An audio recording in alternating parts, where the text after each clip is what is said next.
مساء الخير اعزائي المشاهدين، عاملين ايه؟ يا رب تكونوا بخير. النهارده جاي بس اتكلم معاكم في موضوع مهم جدا كده على السريع. موضوع محمد صلاح. انتوا يا جماعه معلش انا مش فاهم اللي زعلان ان محمد صلاح مش زعلان ليه؟ مش احنا برضه اللي كنا عاملين نقول عليه ان هو متخاذل وان هو ما بيلعبش غير مع ليفربول، وهي دي الحقيقه اصلا هو ما بيلعبش غير مع ليفربول، ومع اول بيع هو باع المنتخب وراح ورجع لليفربول. هو انتمائه الاول يا جماعه والاخير لليفربول. ما حدش يزعل على محمد صلاح وما حدش يتضايق ان محمد صلاح مشي. هو احنا نتضايق طبعا ان احنا كنا واخدين فيه مقلب وكنا فاكرين واد جدع وابن بلد وان هو ما ينفعش يسيب البلد في ظروف زي دي حتى لو مش هيلعب. يا عم صلاح انت كده كده اصلا وارد بنسبه كبيره جدا ان انت النهارده تخرجوا من البطوله. منتخب مصر وارد بنسبه 80% ان هو يخرج من البطوله وما يكملش. يا عم كنت اتقل يا عم، يمكن احنا اصلا نخرج من البطوله وترجع كده كده ليفربول باشا ومن غير ما يحصل اللي قالها ده كله. لكن هو مش هان عليه يستنى.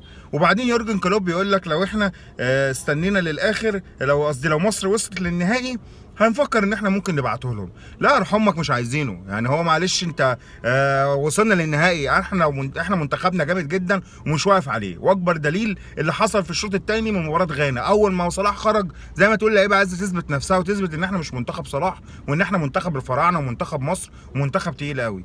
فهو دلوقتي لو احنا وصلنا للنهائي محتاجينه يجي يعمل لنا ايه في النهائي؟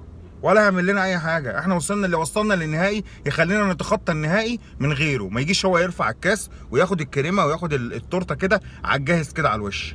فيا جماعه صلاح مشي، محدش يزعل، مع الف سلامه يمشي ومش عايزينه تاني في منتخب مصر. منتخب مصر ما بيقفش على حد ولا بيقف على اي حاجه. هو اصلا خلاص بقى مغرور وشايف نفسه. الصحفي امبارح بيقول لفيتوريا اللي ما بيفهمش حاجه في الكوره بيقول له لو منتخب مصر خسر من جاب فيردي هنعمل ايه؟ قام صلاح يرد عليه يقول له هيكمل طبعا. ايه اللي يا عم هيكمل طبعا؟ انت مالك انت اصلا وبترد ليه؟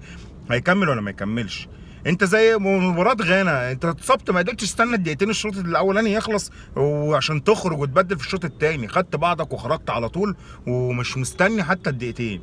التقرير بتاع المصري طلع وفي المؤتمر الصحفي صلاح نفسه قال ان اصابته خفيفه وان الموضوع سهل وبسيط وان هو ماتش ولا ماتشين وهيرجع على دور الثمانيه لو تخطينا دور ال16 او دور الثمانيه. ومصر قادره تعدي دور المجموعات وتتصدر وتطلع تاخد دور ال16 ودور الثمانيه. وان شاء الله النهارده الرجاله بتاعتنا الجامدين قوي دول هيثبتوا لمصر وهيثبتوا للعالم كله ان احنا مش منتخب صلاح وان احنا مش واقفين على صلاح. والمنتخب الجامد ده عمره ما هيقف على حد. بس انت يا صلاح اللي هتخسر وهتندم، عشان مش ليفربول اللي نجمتك. اللي نجمك الشعب المصري اللي كان بيقعد كده بالملايين يتابعوك على القهاوي ويشجعوا ليفربول ويعملوا ليفربول اسم عشان خاطر انت بس في ليفربول. بس للاسف احنا كنا غلطانين. وبعدين في المؤتمر الصحفي يقول لك عشان خاطر في لعيبه صغيره في المنتخب. يعني ايه لعيبه صغيره في المنتخب؟ احنا ما عندناش لعيب صغير في المنتخب. كل اللعيبه اللي في المنتخب كلهم رجاله ورجاله قوي ورجاله تقيله قوي. ممكن يكون في واحد ولا اتنين اول مره يشارك بس ده مش معناه انه ضعيف. احنا النهارده هنشجع اللعيبه كلها. فيتوريا نفسه اللي احنا مش طايقينه وشايفين ان هو ما بيفهمش كوره هنشجعه النهارده وهنقف في ظهر منتخب مصر وان شاء الله هنعدي كاب فيردي وان شاء الله هنوصل لدور ال16. هنقابل بقى تاني، هنقابل تالت، هنقابل اول، ولا هيفرق معانا اي حد هنقابل مين.